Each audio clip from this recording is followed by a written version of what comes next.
Hello, good morning. ഇന്ന് ശനിയാഴ്ച ആയതുകൊണ്ട് മക്കൾക്ക് ക്ലാസ് ഇല്ല. അതുകൊണ്ട് ഞാൻ കുറച്ച് ലേറ്റായി ഇന്ന് എഴുന്നേൽക്കാൻ വേണ്ടി. പക്ഷേ എനിക്ക് പോകണം. ഇന്ന് ഡ്യൂട്ടി ഉണ്ട്. അതുകൊണ്ട് രാവിലെ തന്നെ ഞാൻ എല്ലാം റെഡിയാക്കിയിട്ടുണ്ട്. എന്നാൽ പിന്നെ ചോറ് കെട്ടാൻ നിങ്ങളെ കൂടെ കൂട്ടാമെന്ന് വിചാരിച്ചു. എൻ്റെ സിമ്പിളായിട്ടുള്ള രാവിലെ ഉള്ള തട്ടിക്കൂട്ടലുകളാണ് നിങ്ങളീ കാണുന്നതൊക്കെ. ഒരു ബീട്രൂട്ട് തോരൻ വെച്ചു, എൻ്റെ ഫേവറേറ്റ് ആണ്. അപ്പോൾ ചോറ്, ബീട്രൂട്ട് തോരൻ, പിന്നെ ഒരു ചമ്മന്തി അരച്ചിട്ടുണ്ട്. അത് ചമ്മന്തി ഇങ്ങനെ ഒന്ന് എണ്ണയിലിട്ട് ചൂടാക്കിയതാണ്. ചമ്മന്തി വിളയിക്കാന്ന് പറയും ഞാൻ. അപ്പോൾ അത് സ്പെഷ്യലാണത് ഇവിടുത്തെ. അപ്പോൾ അത് ഞാൻ റെഡിയാക്കിയിട്ടുണ്ട്. പിന്നൊരു ഓംലെറ്റ് ഉണ്ടാക്കിയിട്ടുണ്ട്. പിന്നെ മോരുണ്ട്, പപ്പടമുണ്ട്, വെള്ളമുണ്ട്. ഇതെല്ലാം ഞാൻ പാക്ക് ചെയ്തെടുത്ത് വെച്ചു.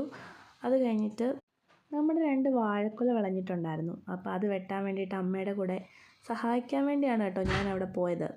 അങ്ങനെ ആ കൊലവെട്ടൽ അപാരതയൊക്കെയാണ് ഇവിടെ നടന്നുകൊണ്ടിരിക്കുന്നത്. താഴെ വീണില്ല കേട്ടോ. താഴെ വീഴാതെ തന്നെ ഞങ്ങൾ വെട്ടിയെടുത്തിട്ടുണ്ട്. അപ്പോൾ ഇത് കടയിൽ കൊടുക്കാൻ വേണ്ടിയാണ്. 2 എണ്ണം ഉണ്ടായിരുന്നു, 2ഉം വെട്ടിയെടുത്തു. ഈ മീൻ വണ്ടിയുടെ ഒച്ച കേൾക്കുന്നെന്നും പറഞ്ഞ് അമ്മ ഓടിപ്പോയി മീനൊക്കെ വാങ്ങിച്ചുകൊണ്ട് വന്നിട്ടുണ്ട്. അപ്പോൾ എല്ലാം കഴിഞ്ഞു. ഞാൻ റെഡിയാവാൻ പോവാണ്.